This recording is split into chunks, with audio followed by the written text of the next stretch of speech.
family was stranded in Japan with no other options. They had to take odd jobs to earn enough money for their flight tickets home. Just then, a TV show caught their attention. Contestants only needed to complete challenges to have any wish granted. The family decided to sign up for the show in the hope of winning plane tickets back home. Unexpectedly, the so-called challenges turned out to be a series of pranks. First, Homer was blasted with fire, then beaten by his own family, and even struck by lightning. Only then did he finally make it to the final round. Isn't that Homer on the Japanese count? If that's Homer, then who the hell's been putting beers on his tail? No! Whoa! The last task was to retrieve the plane tickets placed at the mouth of Mount Fuji, which was about to erupt. When the family arrived at the crater, they found the suspension bridge was too fragile to hold an adult's weight, so Lisa had no choice but to step forward. Of course, the show's producers had no intention of making it easy for her. The suspension bridge kept creating dangers, trapping her in a difficult situation. Marge rushed over to save her while holding Maggie. Homer noticed Marge's shoe had fallen off and went back to pick it up. Bart, however, had his eyes fixed solely on the plane tickets. The suspension bridge simply couldn't bear the weight of the entire family, especially Homer's, and finally snapped with a loud crash. Everyone fell into the lava, but this was actually part of the prank. The lava was just orange juice after all. The Simpson family successfully won their plane tickets home. Homer was disgusted by the TV station's actions. Before I go, I want to say something. Where along the line you lost your way. For shame.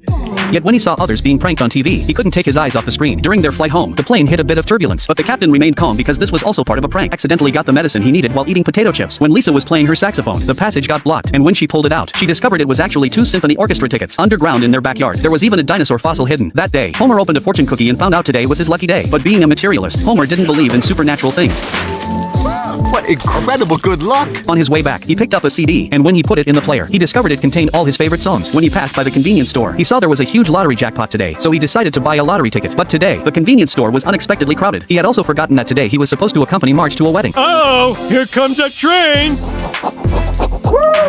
After Homer hung up the phone, he took out the fortune slip and bought a lottery ticket using the numbers on the back, but the church was far on the other side of town, so Marge had to go on stage alone to give her speech. Homer rushed there anxiously and received a text from Marge. In a moment of inattention, he drove right off a cliff. Fortunately, it was his lucky day, and the car got caught on a tree. When he woke up, his family was by his side and didn't blame him for not coming to the wedding, but Homer at that moment only cared about the lottery winning numbers. As expected, Homer won the $1 million grand prize, but he worried about his tardiness due to buying the lottery ticket being exposed, so he tried hard to keep himself calm, testing the limits of the trash bin's capacity. Homer directly crumpled the wrapping paper into the size of a sticky note and stuffed it in, but accidentally knocked over the bin when he turned around. Having no choice, Homer had to reluctantly take out the trash, and even spilled the sewage from the bin on his shoes. When he went out, a garbage truck happened to pass by. Homer shouted and chased after the truck, but it didn't stop at all. Homer started yelling insults loudly. You guys are the lousiest garbage men ever! Hearing his curses, the garbage collectors immediately turned the truck around. Homer argued with them, and even got into a physical fight with the workers as a result. The workers refused to collect the Simpson family's trash ever again. Lisa tried to get Homer to apologize, but he was too proud and stubborn to do so, claiming he had a way to solve the trash problem. The next day, Homer took the initiative to handle the trash. He and Bart threw all the garbage outside, and the whole family kept throwing trash in front of the door. Even Flanders couldn't stand it anymore. Flanders tried to get them to change this behavior, but unexpectedly, Homer not only refused but also told him to watch out for the diaper mountain. Marge took out a row of bacon, counted down, and then threw the bacon outside the door, which immediately attracted a swarm of rats. The children also rushed out of the house because the front yard was already piled full of garbage, making it impossible to stay there. That night, Marge couldn't stand it any longer and demanded that Homer apologize to the garbage collectors, but Homer said he would never apologize as long as he was alive. The next day, Homer woke up to find the trash outside was gone, and he thought he had won this battle. But just as he was sharing his joy, Marge said she had already apologized to the health minister on his behalf. Homer felt his male dignity had been trampled on. He immediately went to the government to find the health minister, asking him to refuse the apology and send the trash back to his house. The health minister, who had been in office for 16 years, was already fed up with Homer's harassment and directly told him to get out. Leave the bird alone! Never!